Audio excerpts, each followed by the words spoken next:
Welcome to the Automotive Diagnostic Podcast. We're going to explore ways to sharpen our diagnostic skills, find learning resources, and hear from experts in the automotive field. I am happy to have Automotive Seminars as a sponsor for the show. Now, if you're not familiar, Automotive Seminars is a diagnostic technician training company. They've got a website that there'll be a link to in the show notes. And what they offer is top-notch training to technicians like us in the field. I've been taking their training courses for years and have got a ton of benefit out of it. They've got top-notch instructors, John Thornton, Scott Shotton, Scott Manna, and every other month they've got a 2-night course that you can sign up for. Join in, ask questions, and afterwards, you've paid for the course, you can access a recorded version whenever you want. You can rewatch the class 2 years later in case you wanted some details on it, and that is a fantastic feature. So make sure to check out the website to see what courses they have available and what's coming up in the future. Podcast, my name is Sean Tipping. I'll be your host once again for this week's episode. Thank you so much for joining me. On the show this week, I'm going to talk a little bit about some of the reflections that I had over the past week doing the mobile diagnostic thing. I like to try to think about the processes and the decisions that I make throughout the week, at least spend a little bit of time on it, right? I don't want to dwell on it too much because I got a lot to do, but I do try to document some of the more challenging vehicles or processes that were difficult and complex and intricate, especially something maybe I won't do again until who knows, maybe ever, maybe 6 months, maybe 3 years. I try to document the stuff, and I've talked about that before, and I think it's a good idea to document some of this stuff in your own internal library so you can refer to it easier and make your life, future Sean, make his life just a little bit easier. Anyways, when I do that, what I like to try to do is at least think about the process that I took and ask myself, okay, what did I do here that maybe was not optimal? And also, hey, what did I do right? And maybe I don't think about that as much, right? If I just show up, knock a diag out of the park, move on. I guess I don't dwell on it too much, although it's definitely worth it to figure out, well, how did I get, to that problem quickly and efficiently?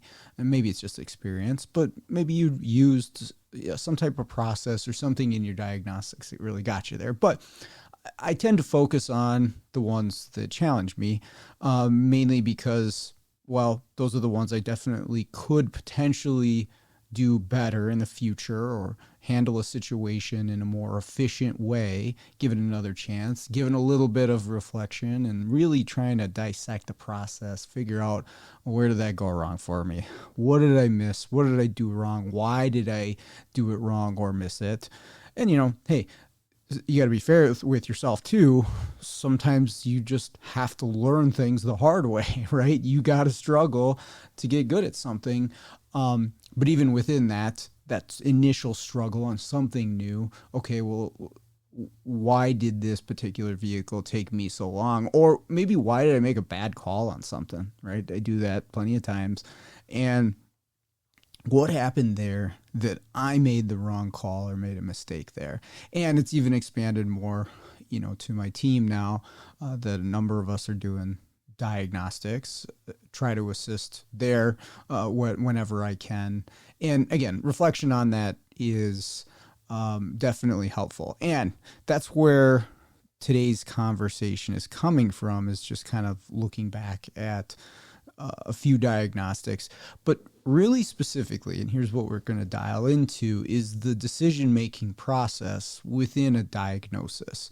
And this can really apply to any, problem that you are trying to figure out what is wrong with the car, any diagnostic, you're going to have some sort of decision-making process. And you're going to reach a point or many points within a specific vehicle that you're trying to figure out. And you're going to be faced with multiple decisions that you could potentially make, right? You come up with, let's say, a trouble code. You've scanned it, you have a trouble code, maybe you have a symptom. Now, what do? You have lots of different options of how you could proceed. And what goes into that? Oh, that's what I want to talk about today, is a technician's decision-making process. How can we be more efficient in our diagnostic process, decision-making? Where do we have some blind spots, or why do we do some of the things that we do? Why do we make the certain decisions that we do? Where does that come from? What are some of the biases that we have in a decision-making process, and where do those come from? What purpose do they serve? Where can they benefit us or hurt us within this process? So anyways, something I just found interesting, did a little bit of reading on after I was thinking about it, and I'm going to share it with everybody here. So generally speaking, when we have a diagnostic on a car, regardless of the system or the component or what exactly we're dealing with, the overall process is going to go something like this. We identify what the problem is, through talking to the customer or test driving the vehicle, operating the vehicle. We identify a problem one way or another. And at that point, we are faced with the decision of picking a diagnostic path, or more specifically, diagnostic tests to lead us towards what is actually wrong with the vehicle. Okay, then there's obviously a whole big long diagnostic process. I think one of my first or second episode of the podcast is my diagnostic process, which you can go check that out if you want. I'm not going to go through the whole thing here because today's mainly focused on when we get to that point in the diagnostic that we have to make a choice. We have to choose a path of how we are going to proceed to try to figure this out. This is where that decision-making process really first starts. And most of us are going to rely on some sort of a mix of experience, analytical thinking, and even some subconscious biases, which I'll talk about as well. Now, there may be the case, and there is the case out there, where a technician just follows a flow chart, right? And there's not a whole lot of thinking or decision-making processes there. The flow chart for, let's say, a problem, or more specifically, a diagnostic trouble code, that's the most common use of a flow chart, but they have them for like symptom-based diagnostics as well. If this, then that sort of thing. But in a flow chart, you're kind of outsourcing the decision-making process to whoever wrote the flow chart, the manufacturer. And you're just performing tests, getting a result, going to the next step. And that's definitely not what I'm referring to here today. Although, hey, I've followed a flowchart before. I've done that. But, we get a call pretty frequently from shops that said, yeah, we followed the flowchart for this code, and it basically got us to the point that said to replace the control module. And a lot of the time, not always, but a lot of the time, it doesn't end up being the control module because you've just followed the steps to the point in there it says replace ECM, right? This episode is brought to you by autorescuetools.com and Isaac Rodell. If you are looking to get into module programming, but you are not sure what kind of laptop you're going to need or how to set it up for programming, Isaac is your guy. He can set up laptops specifically to do control module programming for specific brands with partitioned hard drives and all the software that you're going to need to do this. He also sells key cutting equipment, scan tools, and other diagnostic equipment. I bought some stuff from him in the past, and the support is phenomenal. So I highly recommend checking out the website. Again, that's autorescuetools.com. The link will be in the show notes. I think what's more worthwhile in that situation, if you want to use a flowchart, because I still do, and I'm not saying don't use a flowchart. I've talked about this before, but when you're going through those steps, at least ask yourself, well, why are they having me test this? Why am I ohm checking this wire? Why am I checking for voltage at this point on this wire in relation to this code? And if you ask yourself why, and you can come up with the answer, okay, well then you're going to be able to come to a better conclusion. You can often get the information that you need of, well, what test are they having me do? Okay, why are they having me do it? Oh, I need to have, voltage on this wire at this time, or I need to have current on this wire at this time. Is there another way I can check for that? I'll often ask myself that, but you can garner some information from the flowcharts as well that maybe you can't find anywhere else in service information or about a specific code. It might be kind of vague as far as the code setting criteria. Often Fords like this where they'll have a code, there's a description, there's quite often not a whole lot more like about the code itself, like when it sets or what it's looking for, enable criteria, all that. But if you go through the flow chart, which is just a series of tests that you're supposed to perform, taking the decision out of it for you, if you infer the information and what they're having you test, you can get a lot closer to figuring out what the computer's actually looking at and not happy about in order to set that code. No, not always. There's obviously degrees of usefulness of the flowcharts. Again, what I'm getting at here is if you're using those and just following along there, you're offloading that decision-making process. Now, let's go into a diagnosis most of us are doing, and we may or may not utilize the information in a flowchart to assist us, but we are actually going to be making some decisions. And one of those decisions could be, am I going to perform these tests that are present in this flow chart or this service information exactly as laid out, if at all, or am I going to decide my own path, create my own way to approach this problem? Maybe you read through the flow chart and you say, okay, well, now I understand what they're after. I'm going to try to approach this a different way, use a different set of tools, maybe try to get more information sooner. And that's really one of the things, I try to think about, and I think a lot of us do, and there's been classes about this, is trying to, pick tests, decide on a test that is going to give us the most amount of information with the least amount of effort put in. Okay. Now, obviously the test should correlate towards the problem that we are trying to solve, right? And maybe I should back up on that. We want to, whatever test that we pick, we need to know what the outcome, or let me state it this way. Whatever test that we choose to do, we should have an expected outcome for that test. And of course, a reason to perform that test, right? That test should be related to whatever it is that we're trying to solve, but you should also have an expected outcome of that test on that particular application. Now, again, I'll admit I have definitely run tests on circuits, right? Checked voltage or scoped something, maybe when I didn't quite expect exactly what I was going to see because I've never worked on that particular module on that particular car and that circuit. So I don't necessarily know what's normal, but I still might perform the test. And at least I could say, hey, this is a, communications wire. I'd expect there to be some sort of activity.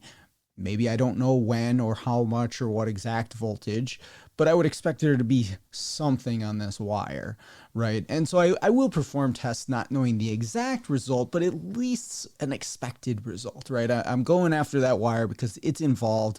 Well, there's probably something supposed to be happening at, X point.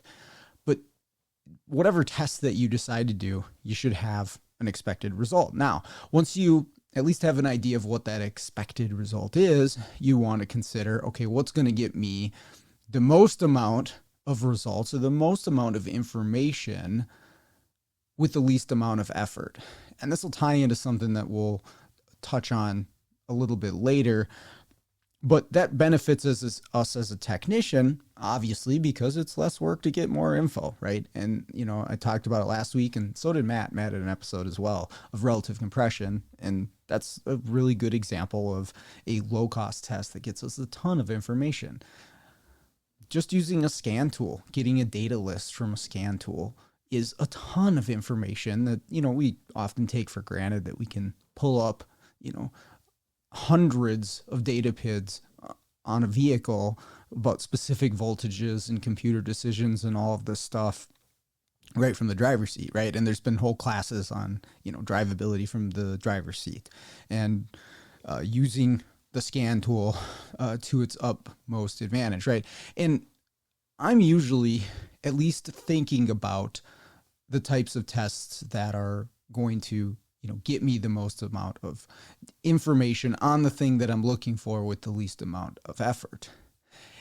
And this is part of why I'm even talking about this today, is I do heavily consider what test I'm going to perform and how much effort or time it's going to take me in order to perform that test. And this was actually kind of the question I had of myself was, is that necessarily the right mindset to have doing specifically what I do, which is mobile diagnostics, which, by the way, sidebar, the diagnostics piece of it is not going anywhere. If you are in that realm, in a shop, mobile, whatever, doesn't matter, it is not going anywhere. It's only going to increase in need of people who can do this, and it cannot, at least not easily, be outsourced in the way that some other services can and probably will be, and even are in some cases. I played with the idea of not really expanding our diagnostic base for our company, just keeping it to the customers that we already have and only expand the programming, the ADAS, and the keys. Why? Well, those most of the time, not all the time, but most of the time are repetitive processes that are easier to scale. And if you look at the average, time invested versus dollars earned for at least our business, the programming, the ADAS, and the keys are better earners for the business, right? Less effort involved and more dollars back. And so, let's do more of that, right? But here's the thing, and I know I'm got a long sidebar here, but it all ties in, is that the diagnostic part, number one, it's not going anywhere, and it cannot easily be outsourced. It can't be taken over simply because it is very difficult and challenging. But also, I don't think you can do those other three things effectively without being able to diagnose things on top of it. Because if you're going to take on keys and you're going to take on ADAS and you're going to take on programming, you are going to run into problems that it makes you so much more valuable as a service provider if you can take care of those problems or figure out those problems in addition to doing the other things. Every single day, obviously we do diag, but we do diag when we're called in for other things. Hey, I need a key for my Mercedes. Oh, make a key. Oh, it doesn't crank, even though we've programmed the key correctly. Okay, so it's missing power to the ECM on this. Okay. We've got, can you calibrate my radar on my Nissan? Oh, sure. We're all set up for ADAS. Okay, we calibrated it, but we all have this flashing light on the dash. And that one is unsolved at the moment, but I'm working on it. But that's another example of like, hey, now we're diving into the diagnosis of this because it wasn't as simple as just a calibration, right? So anyways, let's get back to the main topic. I know I branched off quite a bit there, but diagnostics isn't going anywhere. So if you can do it, you are going to have more work than you know what to do with. But in that sense of diagnostics, I often, and almost for my entire career, I was a flat rate tech for majority of the time I was actually in a shop as a technician. I feel the pressure of time and productivity on me when I'm performing a diagnostic on a car, right? And at Firestone, we'd get 1.5 for any computerized diagnostic is what they'd call it.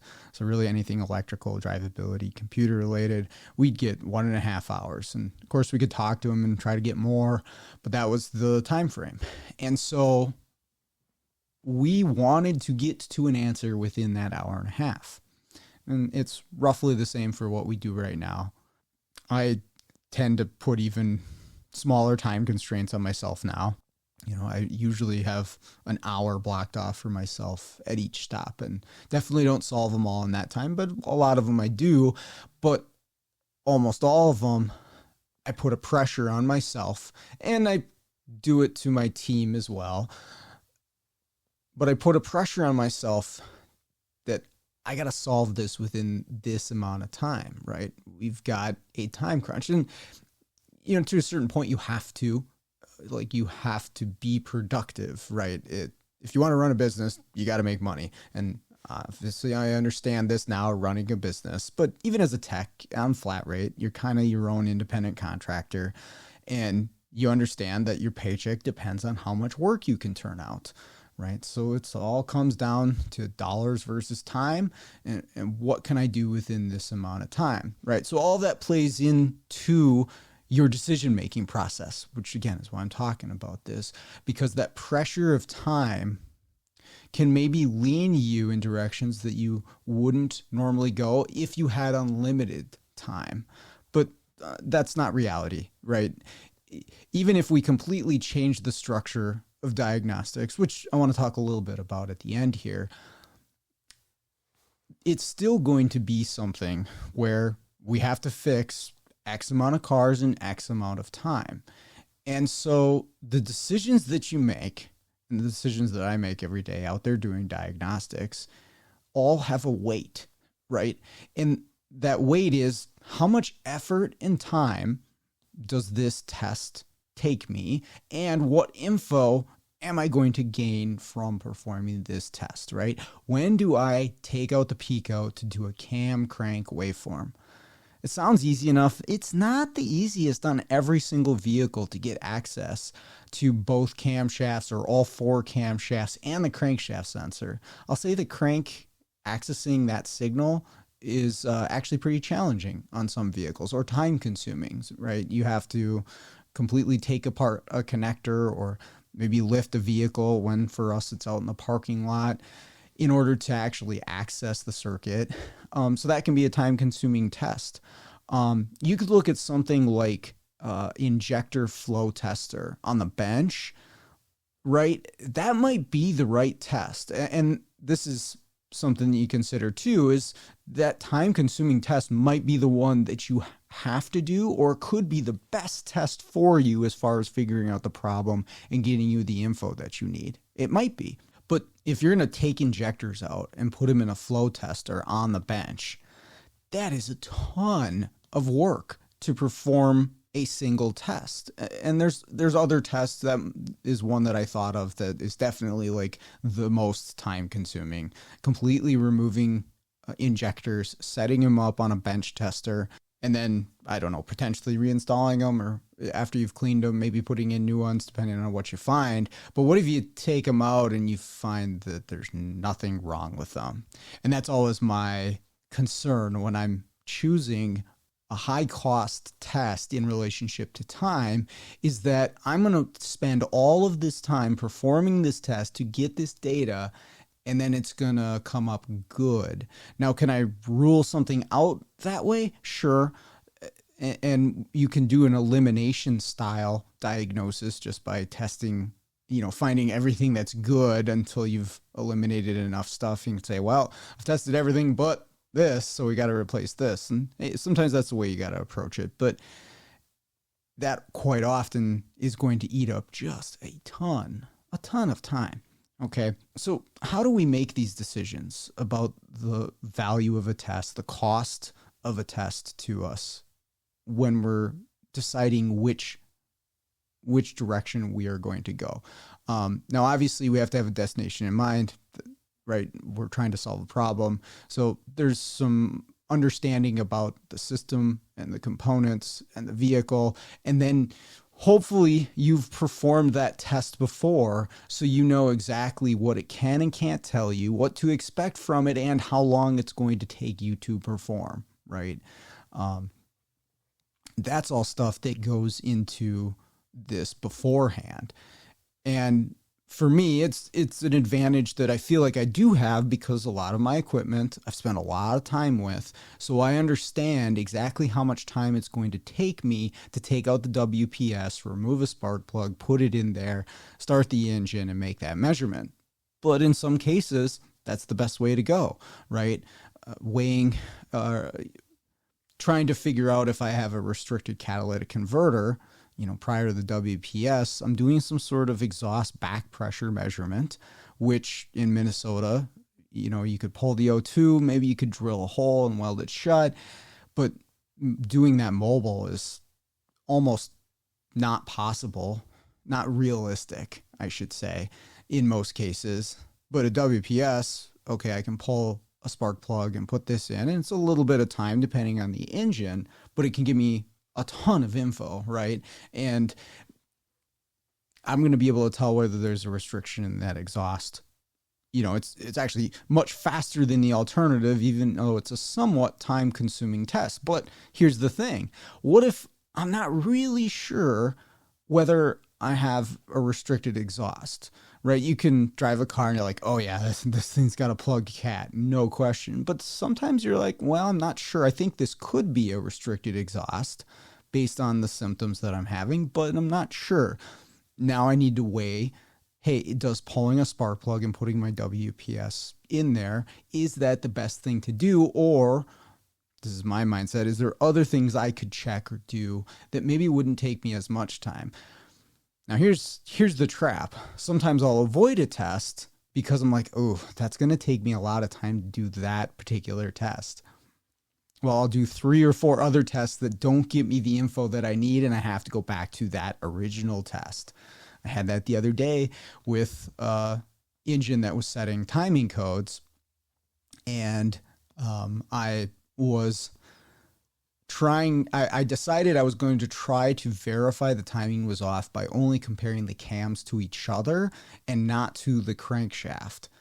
And I said, based on what the shop had done, the cams are probably going to be off in relationship to each other. Oh, and the code that I had was only for one of the cams. And I'm like, I'm pretty sure I'm going to see the timing off there. And so I got everything set up and I'm looking at it. And then eventually I had to go to the crank anyways, because I needed that. And it wasn't even an actual timing issue. The crankshaft sensor was loose in the bore. Like they'd used the wrong bolt. So the bolt was tight, but the sensor wasn't. And so it was moving away from the tone wheel at times, causing these timing codes, because the engine computer was seeing, missing teeth when it wasn't supposed to. Anyways, I avoided, part of a test because it was time consuming, but it probably would have been quicker for me just to get that whole capture right up front, right? But again, going back into it, those are the types of things I think about is, how much effort and time is it going to take me to perform this test? Now, there's an argument out there that you could charge per test, right? And that kind of changes the game a little bit on which test am I going to perform? Now, hopefully you're still in the mindset of which test is going to get me the most amount of information, which test is going to lead me towards the solution. And you're still going to probably be under some sort of time constraint of, well, you still have to get X amount of cars done per day, right? If you work in a busy shop or a busy atmosphere, you've got a schedule, you've got a number of clients to serve in one way or another. And so you can't spend too much time on one vehicle. But if you're billing per test, like maybe a doctor would, that kind of changes the mindset a little bit. We haven't played around with that, mainly for it makes quoting or estimating to a customer a little bit more challenging. Not impossible. And hey, maybe if you do diagnostics that way, I'd love to talk to you on the show and see how that works out for you. Um, we had an episode, I think it was with Matt and Brian, that we talked about charging for diagnostic. And there's a lot of really good info in that episode as well. But I was thinking about that this week because my shortcomings this week in a couple instances were the pressure of time caused me to make the not best decision, right? Trying to get to the solution as quick as possible by doing the easiest tests. I missed out on some of the better tests. Now, here's the other thing, right? We're talking about decisions on which test to use and weighing the value of each test and the cost of each test. But we also need to decide when to step back from the vehicle and do some research or do some reading, or maybe reach out for help, right? There's a point when all of those makes the most sense.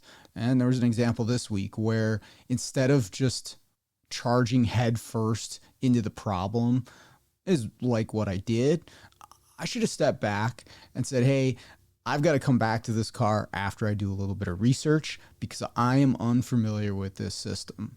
Now, maybe I could do it in the moment, but I was already behind on this particular vehicle and I wanted to get to a solution, but I was running out of time real quick and sort of forced the issue and made more problems for myself when it would have made way more sense to step back, do some research and come back to it, which is ultimately the decision that I had to make, which is the customer was fine with, but I probably should have done it a little earlier on.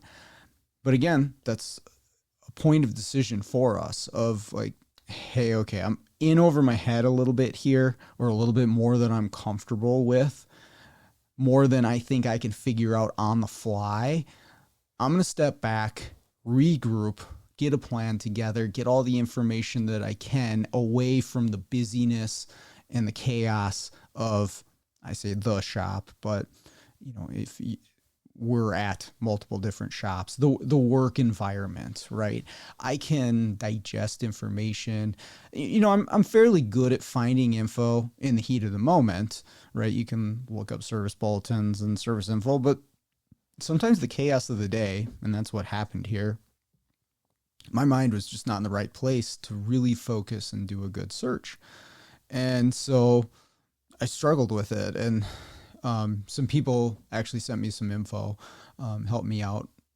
But after the fact, away from the car, it all became a little bit more clear with some time. And again, sometimes that's the right decision to make. Step back and do a little bit of learning before you jump in. Now, again, that's somewhat costly to us depending on how much time we spend initially on it. Again, argument out there. People will say they will charge for the research time that they spend on a car. I'm kind of against that. If I went to a doctor and he's like, hey, I charged you X amount for the exam, and then I charged you X amount because I had to read a book on the illness that you had because I didn't know anything about it. I would say, well, I think I'll just go to a doctor who already knows about this and not have to pay him to learn. I guess that's the way I think of it. I realize that there's different opinions on that, but I don't feel comfortable charging for the research time on stuff, even if I have to spend it. Now, we may examine it. It's case by case, but okay, we'll charge, a second fee for coming back a second time, depending on the situation. But, there's quite often some wasted time up front just because of my own ignorance to a particular problem system or vehicle. And I consider that on me, being as that I'm a professional and I'm offering professional services. Well, hey, you know what? Sometimes you got to buck up, eat it, learn about it, and then you'll be better off in the future. So the last part I wanted to touch on here was, and I read about this while I was kind of researching, decision-making, thought process, and the psychology that goes into it, is the biases that we all have. There's a number of them. Just making it through your daily life, you're going to have lots of cognitive biases. It's a tool that your brain is using in many different situations to save mental energy, right?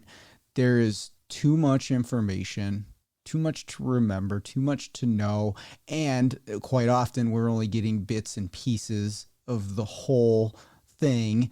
And this is throughout life, not just working on cars, but at almost every aspect of life. You're getting so much information to process about the world. And even then, you're not even getting all of the information. And so your brain actually makes shortcuts and maybe we'll connect some dots in some places and come to some conclusions and get you to a conclusion faster with less mental energy spent, because it's just not possible to process, all of the info of the world in every single decision that you make. This is where some of these biases come into play, and they do as well in diagnostics as well. Now, some of this is like intuition or gut feeling, that spidey sense. And if you've been doing this for any period of time, you know what I'm talking about in respect to automotive repair and diagnostics. Sometimes you just got that feeling like, ooh, yeah, that feels like an ignition misfire, right? I haven't pulled out the scope. I haven't looked at any data. I just felt it. I'm like, yeah, that's an ignition misfire, right? That's experience. And that can be really good. Can also be really bad. Could lead you down the wrong road if you let that take over, right? Confirmation bias of this is something that I've seen several times before in this application. These cars have lots of spark plug and plug wire issues. Secondary ignition leaks out of these things all the time. That's right where I'm going. Without any other information, then I've seen this a lot before. Or maybe just like a recency bias of, oh, I just saw one of these recently. It was doing this, and this was the problem. I'm going right for that. And, again, sometimes these things can be really helpful to get us to solutions quicker, right? And that's where that experience, again, the gut feeling, the instinct, I found that to be right a lot of the time. In one area specifically, if I am about to make a call on something, right? I'm going to say, hey, it needs this control module. And, in a lot of cases, especially with control modules, there's always like there's a small margin of you're not sure, right? You're 95% sure, but there's a 5% chance you're wrong, that you're making the wrong call by saying that it needs a module. Okay, that happens in most situations. But after doing this for a really long time, and I noticed this, I don't know, somewhere in my 20s after I'd been doing it for 10 plus years, if my gut's telling me like, that's not going to fix it, and there's no real reason, it's just there, it's that gut like, nah, that's not the problem. That is almost always correct, at least for me. You can tell me if you've experienced the same thing. Now, I've had plenty of gut feelings saying that, ooh, it's this in regards to the problem, and that's much less accurate. But if I have that feeling telling me like, that is not the right call, that's not going to do it, it is almost always correct. So I try to go back and say, okay, well, what did I miss here? What else can I test? So I don't know if you have that. I'd be curious to know. I've never really asked a whole lot of other people about it, but it is definitely true for me in that specific instance. But that's something that you develop from experience, again, which is a good thing and will help save you time in a lot of cases, but it can also cloud your judgment, right? A lot of these biases, because we're making assumptions, we're jumping to conclusions about things, we're using past experiences in place of the analytical testing that we maybe should be doing. That's going to cloud our ability to make the best decisions as far as the diagnostic goes. So while I wouldn't say don't use them at all, right? If you had to start from scratch from every single diagnostics and not use previous information or experience on anything, good luck. You'll be there forever. But you can't let it cause you to jump ahead. Well, I've seen this. It's always the EGR valve on these things. I'm going right for that, right? And it's a complex dance to sort all of this out, to actually use that, but not too much, right? How do I balance the analytical approach with the instinct and the intuition and the past experience? And it's an ongoing thing. I don't have a perfect answer or solution for that, but something to reflect on, something to think about, and at least notice in your day-to-day when you're doing this, making decisions. And then trying to identify, like, okay, where did I go wrong with this? And how can I focus on making it better in the future? And again, the example I was talking about this week is I was really letting the crunch of time and I need to get things done affect the way I was making a few different decisions. And I need to be better about that. And in my own business, really look at the way that our diagnostic fees are structured and maybe work towards a way that, the diagnostic fee, what we are bringing in for diagnostics, and going back to what I was saying, like it's a needed service 100%, doesn't pressure us quite as much because maybe it's more profitable, right? And I'm just talking out loud, to be totally honest. It's something I'm working on. But if anybody has any, insight on that sort of thing, and the easy thing is just raise your rates, right? I get it. That's the easy way to go. But if anyone has any other insights on this, of like, how do you reduce the crunch of time on your decision-making process doing diagnostics, but still be productive? Because we need to be. You got to get those cars fixed, right? So anyways, hopefully you found that interesting, or maybe you have something to add to any of that. If you do, hit me up. Emails in the show notes. Try to get back to everybody in a somewhat reasonable manner. But other than that, let's all get out there, start fixing the world one car at a time.